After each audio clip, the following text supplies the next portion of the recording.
Hello mga ka-DIY, welcome back sa YouTube channel natin. So meron din na dito sa atin mga ka-DIY isang flat screen TV na smart. Ang problema doon ito mga ka-DIY is meron siyang power pero wala siyang display. Yun ang gagawin natin ngayon. Sa mga ganitong klase kasi mga ka-DIY ng ating mga flat screen TV sa ngayon, ito ay madalas talaga nasira o madalas na nangyayari sa ating mga flat screen TV. So ang gagawin natin is ipa-plug in muna natin dito. Saksak ko lang muna mga ka-DIY. Titingnan natin. So meron din siyang power, ayan, at meron siyang backlight. Buhay naman yung kanyang ilaw yan, oh. Buhay ang kanyang backlight. So hindi naman siya makikita talaga na buhay ang kanyang backlight kasi nga dahil sa makapal yung kanyang LCD nito. So yun yung gagawin natin ngayon. Ito ay pinaka-basic na naman gawin sa mga may mga alam na mga ka-DIY. So yun. Yan ituturo ko sa inyo kung paano gawin yung mga ganitong klase ng problema sa inyong mga LED TV. So kung may mga kagamitan kayo, so pwede nyo itong gayahin kapag wala naman. So hindi po ito advisable lalo sa mga customer. Baka masira nyo at baka hindi nyo magawa, so ipapagawa nyo lang sa mga legit na technician at may marunong at may kaalaman sa pagre-repair. So yun ang gagawin natin ngayon. Ayan, kung napapansin nyo, nag-i-idlap yung kanyang backlight. Ayan, ibig sabihin, buhay yung kanyang backlight at wala siyang display. So yun yung gagawin natin ngayon mga ka-DIY, ay ituturo ko sa inyo ngayon step by step kung ano ang dapat nyong gawin kapag ganito yung nangyayari sa inyong mga LED TV. Tara mga ka-DIY at sisimulan natin yung pagre-repair. So balik rin muna natin yung TV para ma-check natin kung anong nangyari dito sa pinaka-display niya. Okay? Tara, padapain ko lang muna.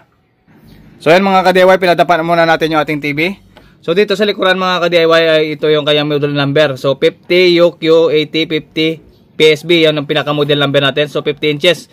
So ito rin mga ka-DIY isang smart. Kung nakapapansin nyo, nandyan naman yung kanyang LAN o internet cable. So ito mga ka-DIY, so tatanggalin muna natin yung mga screw. Mag-remove muna tayo ng mga screw dyan. Titingnan natin. Tara, kakalasin ko lang muna ng mga screw para matanggal natin yung pinaka-back cover nito. Okay? Okay mga ka-DIY, ito naman yung design na kanyang power supply. Then power supply de-deliver dito sa ating pinaka-main board. Then main board to sa ating LCD panel. So dito tayo magpupukas ng mga ka-DIY. So bumubukas yung kanyang backlight pero wala siyang display. Ang ibig sabihin, pwedeng lang problema ay nasa T-con. So wala naman siyang T-con mga ka-DIY. Dito tayo sa kanyang T-con. Ito yung pinaka-T-con niya mga ka-DIY yan. Built-in yung kanyang T-con or yung kanyang timing control board. So dito kasi is pagdaan niya ng T-con, didiretso yung kanyang signal dito sa ating left side at saka right side. So dalawang flex yan mga ka-DIY. Madalas kasi na nangyayari sa ating TV kapag meron siyang backlight or merong ilaw tapos wala siyang display. Dito yan sa ating mga flex. Kasi nga nagkakaroon tayo ng problema dito sa ating LCD panel kapag nagkaroon siya ng backlight tapos wala siyang picture, ibig sabihin nagkakaroon tayo ng problema dito sa ating screen, sa ating LCD panel, sa pinaka-screen niya. Yun ang nagkakaroon ng problema. Kaya ang gagawin talaga natin itong mga ka-DIY, hahanapin natin kung saan yung nagkakaroon ng problema, kung ito ba na connection papunta dito sa kanan o ito ba papunta dito sa kaliwa. So dalawa lang naman yan mga ka-DIY. So ngayon kapag magkaroon ng problema itong sa kabila, so hindi yan magdi-display. Kung ito magkakaroon ng problema sa kabila, hindi rin yan magdi-display. Kung magkakaroon din tayo ng problema sa ating mga DC to DC, wala din tayong display. Or sa ating mga clock signal. So dito mga ka-DIY sa mga sitwasyong ganito, ang una ang gagawin natin is saksak muna natin. Papakita ko muna sa inyo. Plug in natin dito. Yan, sinaksak ko na. Tapos may power tayo dito. Bumukas naman yung kanyang backlight o ilaw yan. May ilaw tayo dito, ibig sabihin buhay na yan. Pero wala tayong display. Plain. So ang gagawin natin is i-unplug muna natin yan.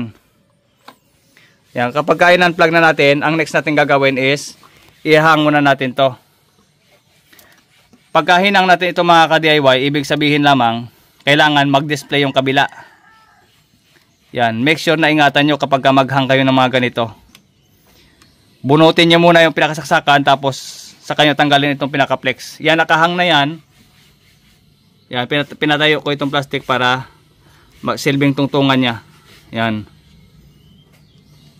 Okay, bago yan natin isaksak. Hinang na natin ito mga ka-DIY. Kailangan magkaroon tayo ng display dyan. Saksak natin. Ito ay common problem na ng mga malalaking TV. So nag-power on na tayo dyan. Tingnan natin. So wala pa rin mga ka-DIY. Ibig sabihin lamang nagpo-protect yung kanyang LCD. Nagpo-protect yung ating mainboard, yung ating DC to DC nagpo-protect o yung ating mga signal. So gagawin natin is ikakabit naman natin to. Ito naman yung ihang natin. Subukan natin. So unplug natin to.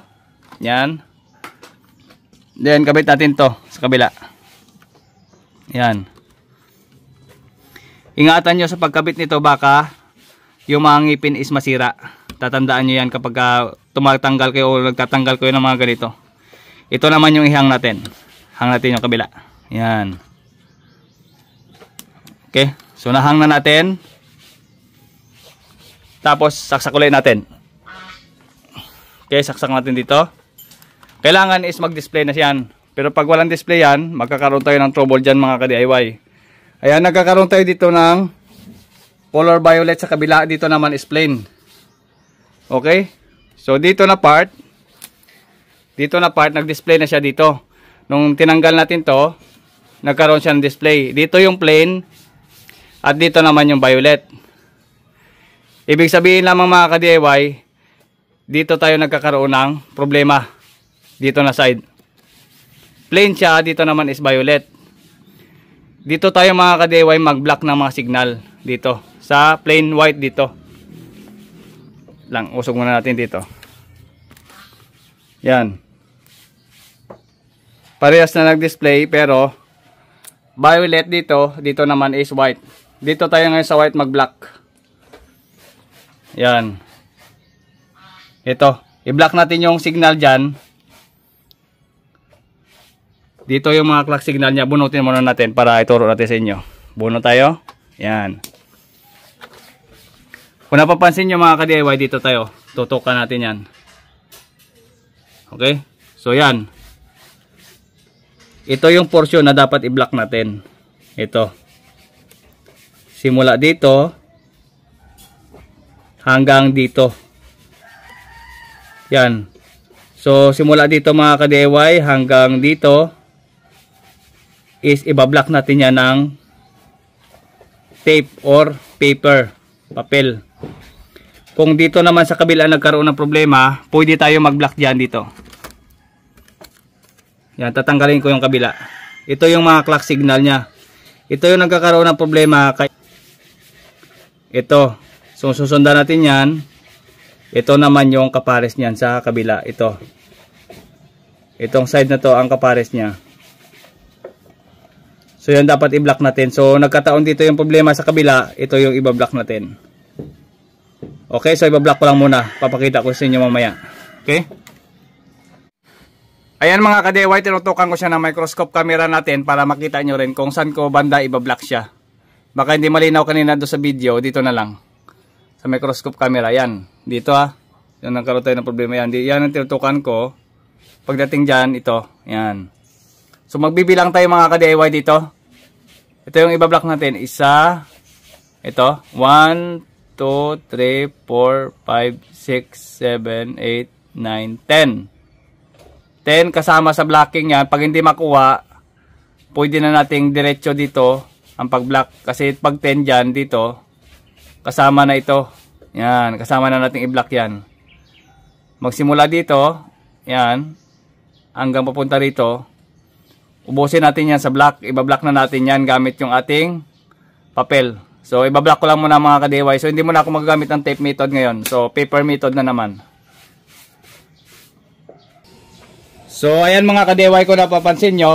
Kumuha ko ng kapirasong papel. Ito. Kapirasong papel. Ibablock natin yung kanina yung tinuro ko. Yan. So, ibablock natin yan dito. Sa may kanina ito. Yan. So, pipwesto ko lang mga ka-DIY dito.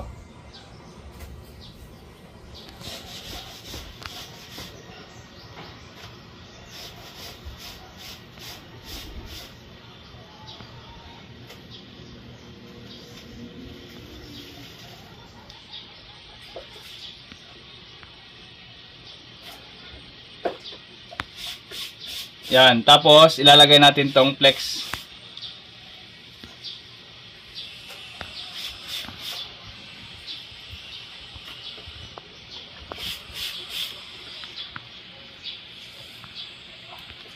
Oh.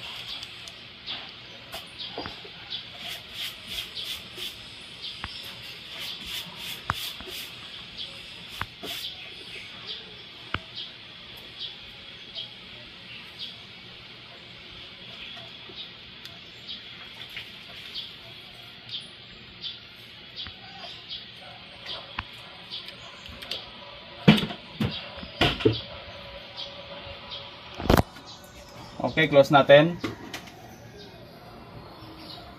Tapos itong isa ay babalik na lang natin dito. Okay. So testing natin. So ngayon is plug in natin. Okay, saksak natin dito. Saksak natin. Tingnan natin.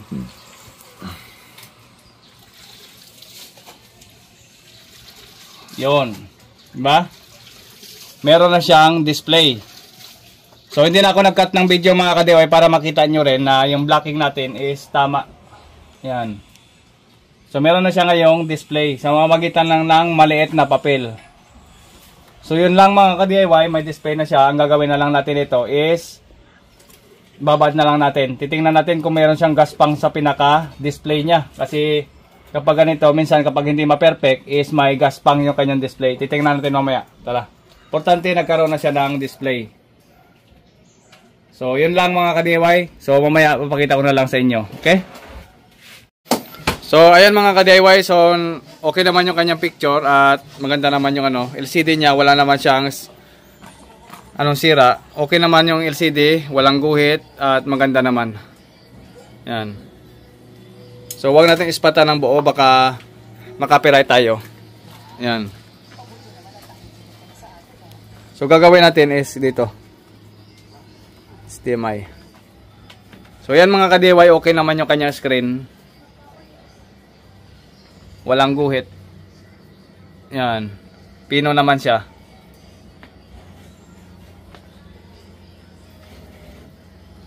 So hanggang dito lang ating video mga ka-DIY. Maraming salamat sa inyong panonood. This is GM Tutorial. Bye bye.